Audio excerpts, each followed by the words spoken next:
The massive alien ship moved slowly through space near Jupiter. Its silver hull gleamed in the sunlight as it drifted toward the inner planets of the solar system. Inside the ship, Commander Zethkar stood before a large viewing screen, his forearms crossed behind his back.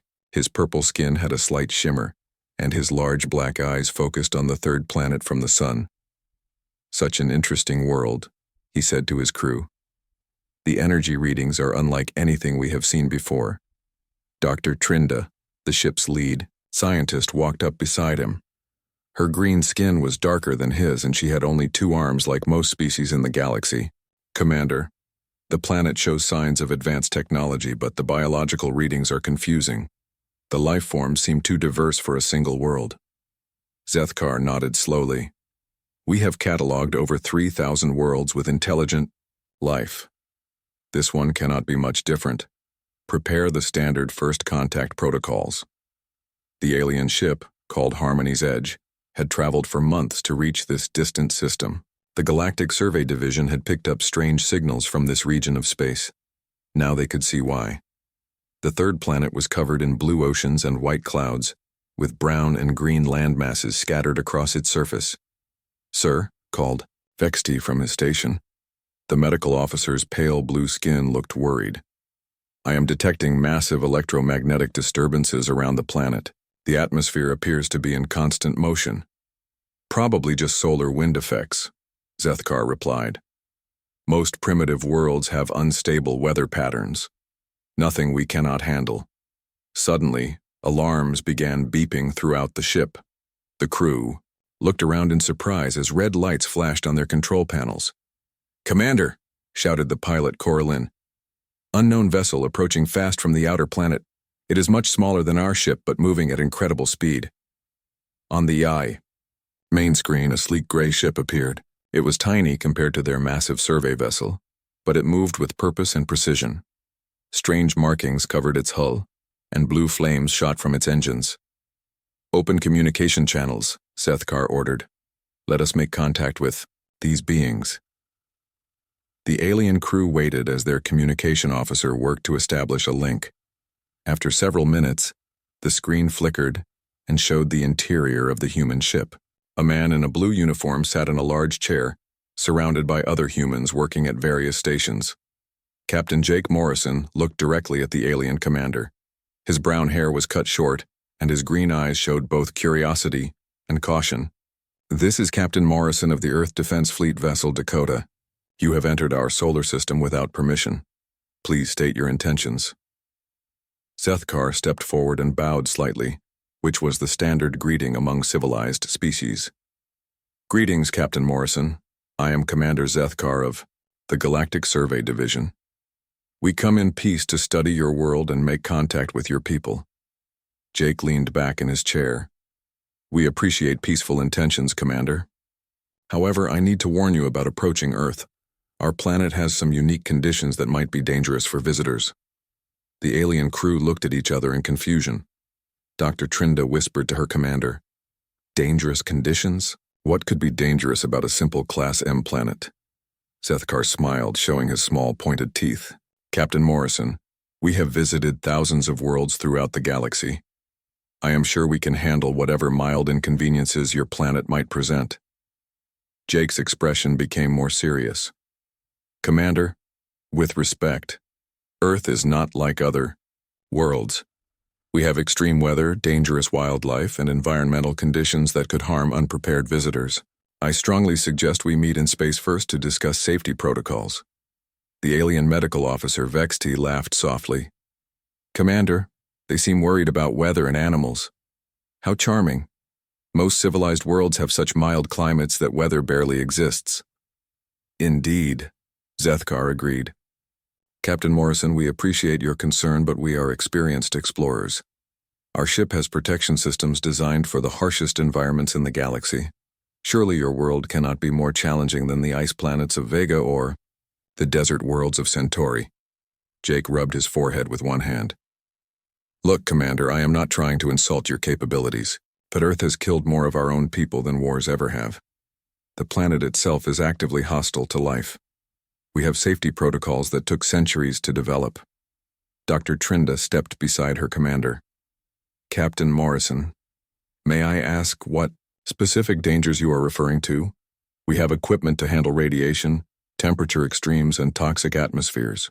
Well, Jake began, there are storms that produce electrical discharges powerful enough to destroy buildings, temperature changes that can kill in minutes, predatory animals that hunt other creatures for food, microscopic organisms that cause deadly diseases, natural disasters that can level entire cities without warning. The alien crew fell silent. They had never heard of a world with such violent conditions that still supported intelligent life. Most planets in the galaxy were peaceful, places where the worst weather might be a gentle rain shower. Captain, Sethkar said slowly, surely you exaggerate these conditions for dramatic effect. No world could be so hostile and still develop advanced civilization. Jake looked directly at the alien commander. Commander, I wish I was exaggerating, but Earth has 5 major extinction events in its history, times when most life on the planet died completely.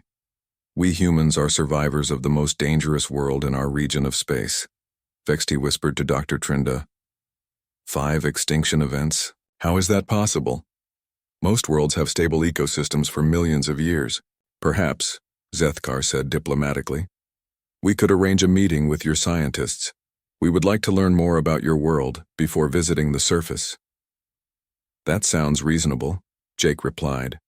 I will contact Dr. Lisa Park, our lead xenobiologist. She can explain our planetary conditions in detail, but Commander, please take our warning seriously. We do not want any harm to come to your people. 2 hours later, Dr. Lisa Park stood in the conference room of the human space station orbiting Earth. She was a tall woman, with long black hair and dark eyes. Her white lab coat was covered with notes and data tablets.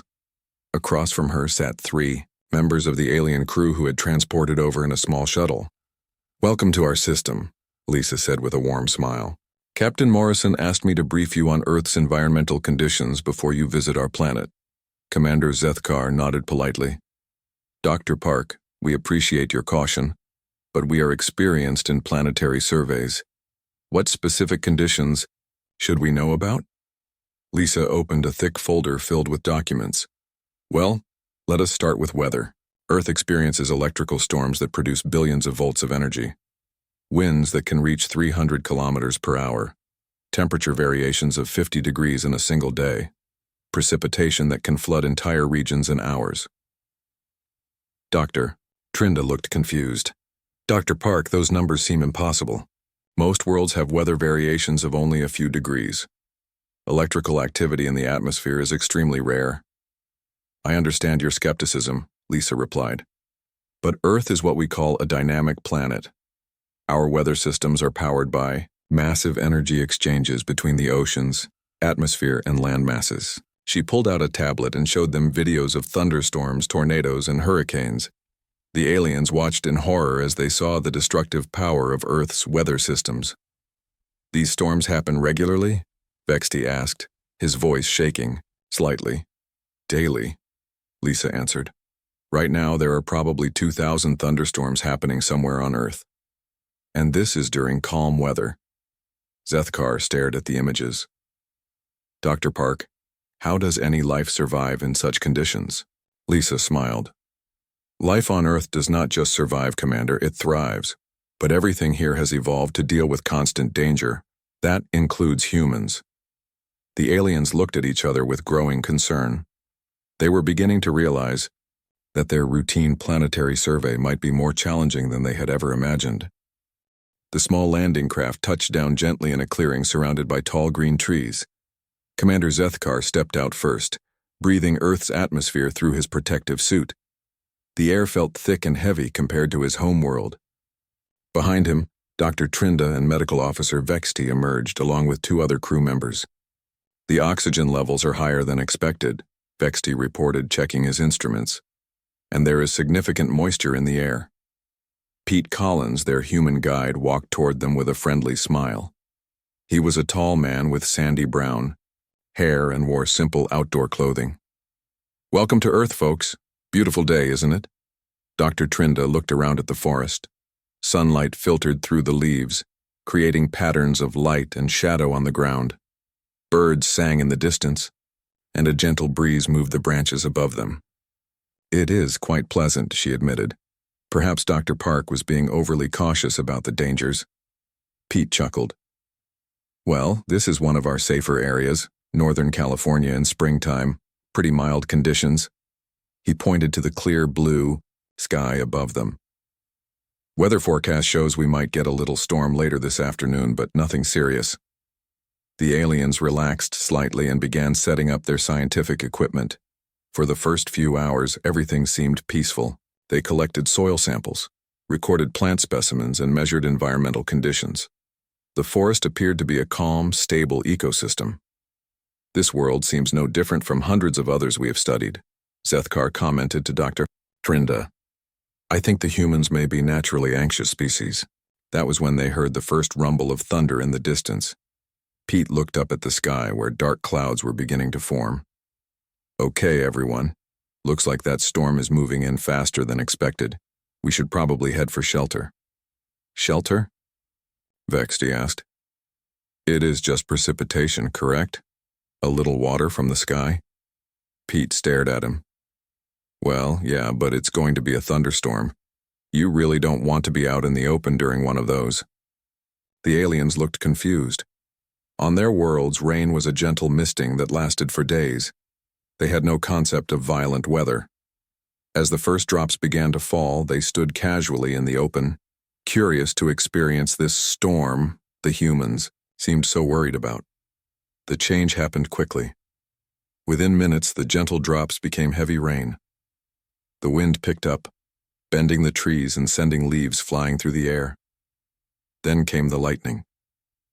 The first bolt struck a tree about 200 meters away. The brilliant flash of light was followed immediately by a crack of thunder so loud that it seemed to shake the entire forest. Dr. Trinda screamed and fell to the ground, covering her head with her arms. The other aliens dropped their equipment and ran toward the small shelter Pete had built for emergencies. "What was that?" Vexty shouted over the growing noise of the storm. "What kind of weapon are they using?" Pete helped Dr. Trinda to her feet. "That wasn't a weapon, that was just lightning. Natural electrical discharge from the storm clouds. Happens all the time." Another bolt struck closer, and the thunder was so loud that the aliens felt it in their bones. Commander Zethkar pressed himself against the wall of the shelter, his forearms shaking. How much energy was in that electrical discharge? "Oh, maybe 1,000,000,000 volts, Pete said casually, as if discussing the weather. "Lightning bolts can get pretty powerful. That was actually a small one." The aliens stared at him in horror. On their peaceful worlds, the most powerful energy sources were carefully controlled in laboratories. The idea that such massive electrical forces occurred naturally in the atmosphere was beyond their understanding. The storm continued for 2 hours. Lightning flashed constantly, thunder rolled across the landscape, and rain fell in sheets so thick they could barely see 10 meters in any direction. The aliens huddled in the shelter, traumatized by the raw power of Earth's weather. When the storm finally passed, they emerged to find the forest transformed. Fallen branches lay everywhere. Small streams had formed from the runoff, and the air smelled of ozone and wet earth. "Well, that was refreshing," Pete said, stretching his arms. "Nothing like a good thunderstorm to clear the air. Ready to continue the tour?" Dr. Trinda was still shaking. "That happens regularly on your world?" "Sure. Probably 40,000. Thunderstorms happening somewhere on Earth right now. It's pretty normal weather for us." The aliens looked at each other in shock. They were beginning to understand that Earth was unlike any world they had ever encountered. As they walked through the forest, Pete pointed out various plants and animals. "See that squirrel up there? Watch this." He made a clicking sound with his tongue, and the small gray animal turned to look at them before quickly running up a tree. "Fascinating," said Dr. Trinda, making notes. "It appears to be a harmless, herbivorous creature." Pete laughed. "Actually, squirrels are omnivores. They'll eat nuts, seeds, eggs, small birds, insects, pretty much anything they can catch." "Catch?" Vexty asked nervously. "Yeah, they're hunters. Most animals here are either hunting something or trying not to get hunted by something else. As if to demonstrate his point, a house cat appeared on the path ahead of them. It was a small, orange tabby that looked completely harmless. The cat crouched low, focusing intently on something in the grass. "Oh, looks like Mittens found a mouse," Pete observed. The aliens watched in fascination as the cat suddenly pounced, catching a small gray rodent in its claws. What happened next horrified them. The cat did not kill the mouse quickly. Instead, it played with its prey, letting it go and catching it again over and over. Dr. Trinda began making distressed sounds. "Why is it torturing that creature? What did the small animal do wrong?" "Nothing," Pete explained. "That's just how cats hunt. They play with their food. It's natural behavior." Vexty was recording everything with his instruments, but his hands were shaking. "The predator is causing deliberate suffering for no survival purpose. This is beyond our understanding of natural behavior." "Wait until you see what lions do," Pete said cheerfully. The aliens spent the rest of the day discovering the reality of Earth's ecosystem. Every plant and animal they encountered was engaged in some form of struggle for survival. Trees competed for sunlight, insects devoured other insects, birds hunted worms, and larger animals hunted smaller ones. Everything here is trying to kill something else, Commander Zethkar observed with growing horror. "Not everything," Pete corrected. "Some things are just trying not to get killed. But yeah, life on Earth is pretty competitive." They watched a spider catch a fly in its web. They saw ants carrying off the pieces of a dead beetle. They observed a snake swallowing a frog whole. Each new discovery added to the aliens' shock at the brutal efficiency of Earth's food chain. "On our worlds," Dr. Trinda explained to Pete, "all creatures work together in harmony. Plants provide food, animals spread seeds, and everyone benefits. We have never seen predation like this." Pete nodded. "Yeah, I've heard that's how most alien worlds work. Earth is a bit different. Everything here evolved to survive in a hostile environment. Makes us all a bit more aggressive than species from peaceful planets." As the day ended, the aliens sat around their camp, trying to process what they had witnessed. The constant sounds of the forest that humans found soothing terrified them. Every rustle in the bushes, every bird call, every insect buzz reminded them that they were surrounded by creatures designed for hunting and survival. "Commander," Vexty said quietly, "I am beginning to understand why the humans seemed so concerned about our safety. This world is actively hostile to life." Zethkar nodded slowly. "And yet, complex ecosystems thrive here. How is that possible?" Pete, who was preparing their evening meal, overheard the conversation. "You guys haven't seen anything yet," he said with a grin. "Wait until tomorrow when we visit the ocean. Now that's where the really interesting predators live." The aliens looked at each other with growing dread. They were starting to realize that their simple survey mission had brought them to the most dangerous world they had ever encountered. Dr. Amy Foster walked into the medical bay of the Human Research Station with a warm smile. She was a middle-aged woman with short gray hair and kind blue eyes. Her white coat was filled with various medical instruments, and she carried a large tablet containing human medical data. "Good morning, everyone," she said to the alien crew members who had gathered for the planned medical exchange. "I hope you slept well after your first day on Earth." Commander Zethkar and his team looked tired and nervous. They had spent the night listening to the sounds of Earth's nocturnal creatures hunting and moving through the forest. Sleep had been difficult. "Dr. Foster," Zethkar began, "we are grateful for this opportunity to study human biology. Our medical officer Vexty has prepared detailed scans of our own physiology to share with you." Vexty stepped forward, his pale blue skin still showing signs of stress from the previous day. "We are particularly interested in how humans have adapted to survive on such a hostile world." Amy nodded and gestured to a nearby examination table. "Well, let's start with the basics. We'll begin with some simple physical tests, then move on to biological samples. Don't worry, everything is completely safe." Dan Cooper, a human volunteer, entered the room. He was a construction worker in his 30s with muscular arms and several small scars visible on his hands and face. He wore a simple t-shirt and jeans, and greeted everyone with a friendly wave. "This is Dan," Amy explained. He's volunteered to help demonstrate human physical capabilities. Dan works in construction, which involves heavy physical labor. Dr. Trinda pulled out her scanning equipment. May we begin with basic body measurements? Sure thing, Dan replied, standing still while the aliens ran their instruments over him. Bexty studied the readings with growing confusion. Dr. Foster, these numbers cannot be correct. This human's muscle density is extremely high, and his bone structure appears designed for impact resistance. Amy looked at the data. Those numbers look normal to me. What seems unusual about them? Our worlds, Bexty explained. Intelligent beings evolved past the need for physical strength. We use technology for all heavy work. This human appears built for combat. Dan laughed. Combat? Nah, I just lift heavy stuff for a living. Want to see? Before anyone could object, Dan walked over to a piece of equipment that weighed about 50 kilograms and lifted it over his head with ease. The aliens jumped back in alarm. How is that possible? Dr. Trinda whispered. That object weighs more than some of our crew members. Humans are pretty strong, Amy said casually. Dan isn't even particularly muscular by our standards. Want to see him run? Dan jogged in place for a few seconds, then began running around the large medical bay.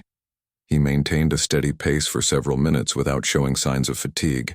Bexty was frantically taking readings. His heart rate has increased, but his breathing remains controlled. How long can he maintain this activity? Oh, hours if he needs to, Amy replied. Humans are endurance runners. We evolved to chase prey until it collapsed from exhaustion. The alien stared at her in horror. Commander Zethkar's 4 arms began trembling. You mean humans would pursue other creatures until they died from fatigue? That's right, Amy confirmed. It's called persistence hunting. We're not the fastest runners, but we can keep going longer than almost any other animal on Earth. Dan stopped running and wasn't even breathing heavily. My personal best for a marathon is just under 4 hours. That's about 42 kilometers of continuous running. Dr. Trinda nearly fainted. 42 kilometers? Without stopping? Well, I drank some water along the way, Dan said with a grin. Amy pulled out a small medical kit. Now let's demonstrate human healing capabilities. Dan, would you mind if we showed them how your body responds to minor injury? Dan rolled up, his sleeve revealing several old scars on his arm. Sure, Doc. These are from various work accidents over the years. Amy took a small sterile needle and made a tiny puncture on Dan's finger. A small drop of blood appeared, and within seconds the bleeding stopped as the blood clotted. Observe, Amy told the fascinated aliens. Human blood contains clotting agents that immediately seal wounds to prevent death from blood loss. Bexty was recording everything with his instruments. The cellular response is instantaneous. How long will this wound take to heal completely? A few days, Amy replied. Human skin regenerates quickly. Broken bones heal even stronger than before. They were damaged. Stronger? Commander Zethkar asked weakly. Yes. When a human bone breaks, the body repairs it with extra calcium deposits. The healed bone becomes more resistant to future damage in that area. The aliens looked at each other in amazement and terror. Their own species required medical intervention for even minor injuries, and healing took weeks or months. Amy continued the demonstration. Dan, show them your pain tolerance. Dan placed his hand on a surface that Amy had heated to an uncomfortable but safe temperature. He held it there for 30 seconds without showing distress, then pulled his hand away. Pain is just information. To humans, Amy explained, we can choose to ignore it when necessary for survival. Ignore pain? Dr. Trinda asked in shock. But pain prevents tissue damage. How can you override such an important survival mechanism? Sometimes survival requires pushing through pain, Dan explained. If you're being chased by a predator, you can't stop running just because your muscles hurt. Bexty was studying his medical readings with growing alarm. Dr. Foster, according to our scans, this human has healed from numerous injuries throughout his life. Broken bones, cuts, burns, muscle tears. How is he still functional? Amy looked at Dan's medical history on her tablet. Dan's injury record. is pretty typical for someone in his profession, nothing unusual here. Nothing unusual? Commander Zethkar repeated. On our worlds, any one of these injuries would require months of medical care and leave permanent disability. Humans are tough, Amy said proudly. We have to be, living on Earth. Dan flexed his arms, showing off muscles that the aliens now realized were weapons of survival rather than decoration. Want to see something really cool? Watch this. He picked up a thick wooden board and broke it in half with his bare hands. The aliens jumped back in terror at the display of raw strength. Humans can consciously override their normal strength limitations in emergencies, Amy explained to the shocked aliens. We call it adrenaline response. In life-threatening situations, humans can lift cars, run faster than thought possible, or fight off multiple attackers. Vexty was shaking as he recorded the data. They can temporarily exceed their normal physical capabilities? How much stronger? Sometimes 3 or 4 times normal strength, Amy replied. There are documented cases of humans lifting vehicles to save trapped people. Dr. Trinda sat down heavily in a nearby chair. These are not the capabilities of a civilized species. These are the adaptations of apex predators. Well, Amy said thoughtfully, humans did evolve as hunters. We're omnivores, which means we eat both plants and animals. Our teeth are designed for cutting meat. She asked Dan to open his mouth, revealing pointed canine teeth alongside flat grinding molars. The aliens recoiled at the sight of what were clearly designed as weapons for tearing flesh. On our worlds, Commander Zethkar said quietly, intelligent species evolved from peaceful herbivores. We cannot process the idea of eating other living creatures. Different evolutionary paths, Amy said with understanding. Earth required different survival strategies. Dan checked his watch. Hey, Doc, I need to get back to work. We're pouring concrete this afternoon and it's going to be hot. Hot? Vexty asked. Yeah, about 35 degrees Celsius, pretty warm for physical labor, but nothing we can't handle. The aliens stared at him. 35 degrees was near the upper limit of what their species could survive, even with environmental suits. Humans can function in temperatures that would kill us, Dr. Trinda observed with amazement. We're pretty adaptable, Dan agreed. Humans live everywhere on Earth, from the frozen poles to the hottest deserts. You learn to deal with whatever conditions you're born into. After Dan left, the aliens sat in stunned silence. Finally, Commander Zethkar spoke. Dr. Foster, we are beginning to understand that humans are not like other intelligent species we have encountered. Your physical capabilities are beyond what we thought possible for civilized beings. Amy nodded. I suppose we are unusual. But remember, every species on Earth had to develop extreme adaptations to survive here. Humans are just one example of what this planet produces. Vexty was still reviewing his medical data. According to our scans, humans can survive injuries that would kill any member of our crew.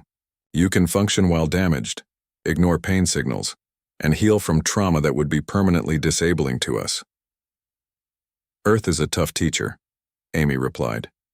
It either makes you strong, or it kills you. Humans are the descendants of the ones who got strong. The aliens realized they were looking at something unprecedented in the galaxy, a species that had evolved not just intelligence, but the physical capabilities to survive in conditions that no other known civilization could endure. Coraline stood in the geology lab, staring at the data on her screen with growing disbelief. As the environmental specialist for the alien crew, she had spent 3 days analyzing Earth's atmospheric and geological records. What she found challenged everything she knew about planetary science. This cannot be accurate, she muttered to herself, running the calculations again. Dr. Trinda entered the lab, still shaken from their medical examinations of humans. Coraline, have you completed your analysis of this world's environmental history? I have, Coraline replied, her voice trembling. But the results are impossible. According to this data, Earth has survived events that should have sterilized all life on the planet. She pulled up a chart showing Earth's geological timeline. Look at this. Massive asteroid impacts that created craters hundreds of kilometers wide. volcanic eruptions that covered entire continents in lava, ice ages that froze most of the planet's surface, solar radiation bombardments that stripped away atmosphere. Dr. Trinda studied the data with growing horror. 5 major extinction events? How does any life survive such catastrophes? It doesn't, Coraline said grimly. Most life dies, but some creatures always survive, and they evolve into new forms that are even tougher than before. Earth doesn't just support life despite these disasters. It creates stronger life because of them. Ben Wright, their human pilot, knocked on the lab door. Ladies, ready for that atmospheric tour we discussed? Coraline and Dr. Trinda exchanged nervous glances. After learning about Earth's violent history, the idea of flying through its atmosphere seemed terrifying. Mr. Wright, Coraline said carefully, we have been studying your planet's atmospheric data. The energy levels in your weather systems are beyond anything we have encountered. Ben grinned. Yeah, Earth's got some pretty active weather, but don't worry, my aircraft is built to handle it. We'll take a nice, easy flight to show you different climate zones. 20 minutes later, the aliens found themselves strapped into a human aircraft that seemed impossibly fragile compared to their own vessels. The machine was made of thin metal and had wings that flexed and moved as they flew. This contraption seems inadequate for atmospheric flight, Commander Zethkar observed nervously. She's a good plane, Ben replied, patting the controls affectionately. Built to fly in all kinds of weather. We're going to start with a flight over the desert, then head to the mountains and finish over the ocean. As they flew south, the landscape below changed dramatically. Green forest gave way to brown and red desert that stretched to the horizon. The temperature readings on the alien instruments climbed steadily.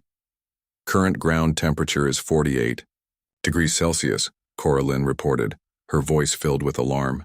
How does anything survive in such heat? Desert animals are pretty tough, Ben explained. Some of them never drink water. They get all the moisture they need from their food. Dr. Trinda stared at the barren landscape below. But this region appears completely lifeless. Looks can be deceiving. There are thousands of species down there. Snakes, lizards, insects, small mammals. They just hide during the hot part of the day and come out at night. The aircraft suddenly shook as they hit turbulence. The aliens gripped their seats in terror as the plane bounced through the air. Just a little thermal activity, Ben said calmly. Hot air rising from the desert creates updrafts. Normal flying. Conditions for this region. Normal? Commander Zethkar gasped. On our world's atmospheric disturbances this severe would ground all aircraft. Different standards, I guess, Ben replied with a shrug. They flew west toward the mountains and the aliens watched in amazement as the landscape changed again. Snow-covered peaks rose thousands of meters into the air, with thin atmosphere and freezing temperatures. This mountain range has elevations over 8,000 meters, Coraline reported. The atmospheric pressure at those heights would be fatal to most species. Humans climb those mountains for fun, Ben said proudly. Take special training and equipment, but people do it all the time. Some folks live their whole lives at high altitude. The plane shook again as they encountered mountain winds. To the aliens, it felt like the aircraft was being attacked by invisible forces trying to tear it apart. These wind patterns are extremely dangerous, Dr. Trinda observed, watching her instruments spike with each gust. Mountain flying can be tricky, Ben admitted. But this is pretty calm for this time of day. You should see what it's like during a storm. As they descended toward the coast, the aliens got their first close look at Earth's oceans. The vast expanse of water stretched beyond the horizon, with waves that rose and fell in constant motion. Your oceans are in perpetual turbulence, Coraline noted with fascination and fear. Yeah, the water's always moving, tides, currents, waves. Makes for great surfing, though. Surfing? Dr. Trinda asked. Humans ride the waves for entertainment. They stand on boards and let the ocean carry them to shore. The alien stared at him in disbelief. The idea of deliberately putting oneself in the path of those massive, churning waters seemed like suicide. Ben took them on a low pass over the ocean, and they could see the true power of the waves below. Each one was several meters high and moved with tremendous force. The kinetic energy in those water formations could crush our spacecraft, Commander Zethkar observed. Probably, Ben agreed. Ocean's got a lot of power, but it's also where life on Earth began. Everything started in that water and had to get tough enough to survive the waves and currents. During the flight back to base, historian Naleth contacted them over the radio. She had been studying human historical records and sounded deeply disturbed. "Commander," her voice crackled through the speakers, "I have been reviewing Earth's climate data for the past 1,000,000 years. This planet has experienced temperature swings that should have made complex life impossible." "What did you find?" Zethkar asked. "Ice ages that lasted for thousands of years, where most of the planet was frozen solid.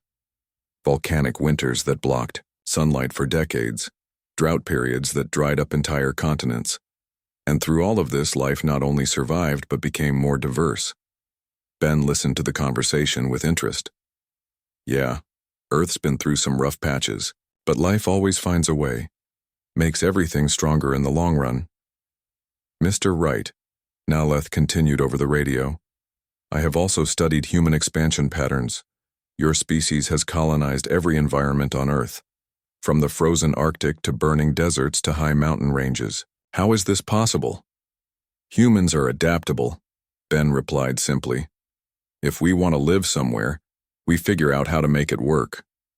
As they landed back at the research station, the aliens sat in stunned silence. They had seen environments that would be considered uninhabitable on any civilized world, yet Earth supported thriving ecosystems in all of them. "Commander," Coralyn said quietly, "I need to revise our planetary classification system. Earth exceeds our maximum danger ratings in every category." "How so?" Zethkar asked. "Temperature extremes that range over 100 degrees. Atmospheric pressure variations that would crush most spacecraft. Weather systems with the energy, output of small stars. Seismic activity that regularly reshapes the landscape. And somehow millions of species thrive in these conditions." Dr. Trinda pulled up her biological survey data. "The life forms here are unlike anything in our databases.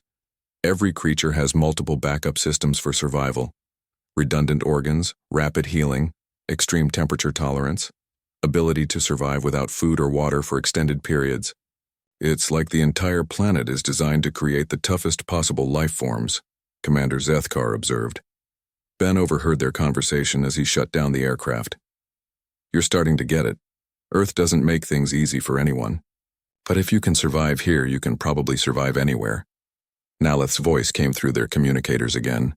"Commander, I have discovered something else disturbing in the human records.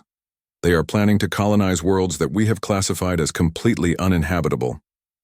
"What kind of worlds?" Zethkar asked. "High radiation planets near unstable stars. Worlds with toxic atmospheres and crushing gravity. Frozen moons with no atmosphere at all. The humans believe these places can be made livable with enough technology and determination." The alien crew looked at each other with a mixture of fear and amazement. They were beginning to understand that humans might be the only species in the galaxy capable of expanding into the universe's most hostile regions. "We need to contact the Galactic Council immediately," Commander Zethkar decided. "They need to know what we have discovered here. Earth is not just another world with intelligent life. It is a factory for creating the most resilient beings in the galaxy." As the sun set over the human research station, the aliens realized their simple survey mission had revealed something that would change galactic civilization forever. Commander Zethkar sat alone in his quarters aboard the Harmony's Edge, staring at the report he needed to send to the Galactic Council. After 7 days on Earth, his understanding of the universe had changed completely. The classification system, used by every civilized species in the galaxy, was useless for describing this world. He began typing slowly, choosing each word carefully. "Planetary survey report. Sol system, third planet. Classification. Impossible to categorize using standard metrics. Recommendation. Immediate reclassification as Restricted Deathworld. Class unknown." A soft chime indicated someone was at his door. "Enter," he called. Dr. Trinda walked in, carrying a thick datapad filled with her biological surveys. Her green skin looked pale, and her hands still shook slightly when she moved. "Commander, I have completed my analysis of Earth's ecosystem. she said, sitting down across from him. I cannot find a single life form on this planet that would be considered normal by galactic standards. Explain, Zethkar requested, though he suspected he knew what she had discovered. Every creature here has evolved extreme survival adaptations. The smallest insects can survive being frozen solid and then thaw out alive. Plants can grow in soil that would poison most galactic species. Fish live in water so acidic it would dissolve our equipment. She pulled up images on her data pad. Look at this creature called a tardigrade. It can survive in the vacuum of space, withstand radiation levels that would kill us instantly, and live for decades without food or water. Zethkar studied the microscopic creature. And this is considered normal Earth life? Completely normal. Commander, I estimate that 90% of Earth species could survive in environments that would be classified as uninhabitable by our standards. Captain Roy Adams knocked on the open door. Sorry to interrupt, but you asked me to brief you on our colonization plans. Please come in, Zethkar said, gesturing to another chair. We are most interested in learning about human expansion goals. Roy was a tall man with graying hair and calm blue eyes. He carried himself with the confident bearing of someone who had spent years planning humanity's future among the stars. Well, we're looking at several target systems, Roy began, pulling out his own data pad. Kepler 438b has high radiation levels and frequent solar flares. Gliese 606 CNC has 3 suns and extreme temperature variations. Wolf 1061c has crushing gravity and a toxic atmosphere. Dr. Trinda stared at him in shock. Captain Adams, those worlds are listed in our databases as completely uninhabitable. No known species could survive on any of them. Roy looked surprised. Really? They seem challenging but definitely manageable with the right technology. Humans have lived in similar conditions on Earth for thousands of years. Similar conditions? Zethkar repeated weakly. Sure. High radiation areas, extreme temperatures, toxic environments. We've got people living in all kinds of harsh places on Earth. These colony worlds just require scaling up our existing survival techniques. Roy showed them images of human settlements in Earth's most extreme locations. Research stations in Antarctica, where temperatures drop to -50 degrees. Mining operations in deserts where the heat could kill in minutes. Underwater bases in ocean depths that would crush most spacecraft. These are not emergency shelters, Dr. Trinda observed with growing amazement. These are permanent settlements. That's right. Humans have been expanding into hostile environments for our entire history. When we run out of safe places to live, we make the dangerous places safe. Zethkar was taking notes frantically. Captain Adams, according to our galactic surveys, the worlds you plan to colonize are classified as dead zones. We assumed no life could exist in those systems. Maybe no alien life, Roy agreed. But humans are pretty good at adapting to rough neighborhoods. Communications officer Zara Kim entered the room, carrying a tablet filled with cultural data. She was a young woman with short black hair and bright, intelligent eyes. Commander Zethkar, you asked me to prepare examples of human art and literature? Yes, we are trying to understand how Earth's harsh conditions affected human cultural development. Zara sat down and activated her tablet, showing images of human paintings, sculptures, and architecture. Well, a lot of our art deals with survival, struggle, and overcoming hardship. She showed them a painting of a ship battling massive ocean waves. This represents humans fighting against nature's power. Another image showed people helping each other during a natural disaster. This shows how humans work together when facing deadly conditions. Your art celebrates conflict? Dr. Trinda asked, confused. Not exactly, Zara explained. We celebrate overcoming conflict. Most human stories are about people facing impossible challenges and finding ways to survive or win. She played audio recordings of human music. The aliens listened to symphonies that began with dark, threatening themes and built to triumphant conclusions.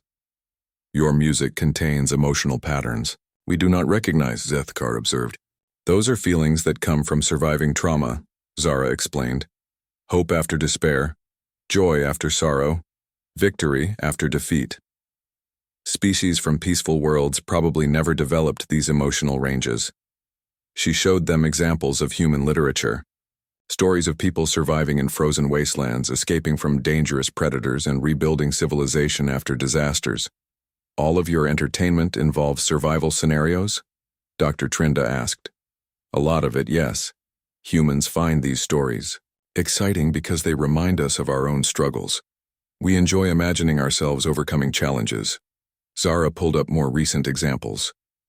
Here's a popular story about humans colonizing a world with deadly storms and poisonous air. And this one is about people living on a planet where the sun goes out for years at a time. These are considered entertainment? Zethkar asked in disbelief. Sure. We call it science fiction. Humans love imagining how we might survive in even more dangerous places than Earth. The aliens sat in stunned silence. Not only were humans physically adapted for surviving deadly conditions, but their minds actually enjoyed thinking about facing even greater challenges. Medical Officer Vexty entered the room, looking exhausted. Commander, I have completed my psychological analysis of the human volunteers. What did you discover? Zethkar asked. Humans process trauma and stress in ways that make them stronger. When faced with dangerous situations, they do not freeze or flee like most intelligent species. Instead, they become more focused and capable. Vexty showed them brain scans of humans under stress. Notice how their neural activity increases during crisis situations. They literally think better when facing deadly threats. That explains their success on this death world, Dr. Trinda observed. There is more, Vexty continued. Humans actively seek out dangerous activities for enjoyment. They climb mountains, dive into deep water, and race vehicles at high speeds. They call these activities sports. They deliberately put themselves in danger? Zethkar asked. Yes, and they teach these dangerous skills to their children. Human. Education includes survival training that would be considered military preparation on our worlds. Roy laughed. We call it camping and hiking. Just basic outdoor skills every kid should know. The aliens looked at each other with a mixture of fear and respect. They were dealing with a species that had been forged by millions of years on the most hostile world they had ever encountered. Commander, Zara said thoughtfully, may I ask about your own worlds? What are they like? Zethkar described his peaceful home planet, where temperatures stayed within a few degrees year-round, where gentle rains provided all the water needed, and where all creatures lived in harmony. That sounds wonderful, Zara said with genuine warmth, but also a little boring. Do you ever have adventures or challenges? We value peace and stability above all else, Zethkar replied. Adventure and challenge usually mean something has gone wrong. I guess that's the difference between us, Zara said with a smile. Humans get restless without challenges. We need something to overcome or we start looking for new mountains to climb. 3 hours later, Commander Zethkar finished his report to the Galactic Council. He read through it one final time before transmitting. Species classification, Homo sapiens. Recommendation, Class X survivor species. Extreme caution advised for all contact protocols. Humans represent the most successful adaptation to hostile planetary conditions ever documented. Their physical and psychological capabilities exceed all known parameters for intelligent life. However, I also recommend immediate diplomatic relations. These beings may represent our best opportunity for expanding galactic civilization into previously impossible regions of space. Where other species see dead worlds, humans see new homes. Earth should be classified as a restricted death world, accessible only to properly equipped survey teams. However, humanity should be welcomed as a valuable addition to galactic civilization. They possess capabilities that no other species has developed. As the alien ship prepared to leave Earth's orbit, the crew stood together watching the blue and white planet through their viewing screens. I still cannot believe anything lives on that world, Dr. Trinda said softly. Not just lives, Commander, Zethkar corrected. Thrives, and now they are preparing to spread that resilience throughout the galaxy.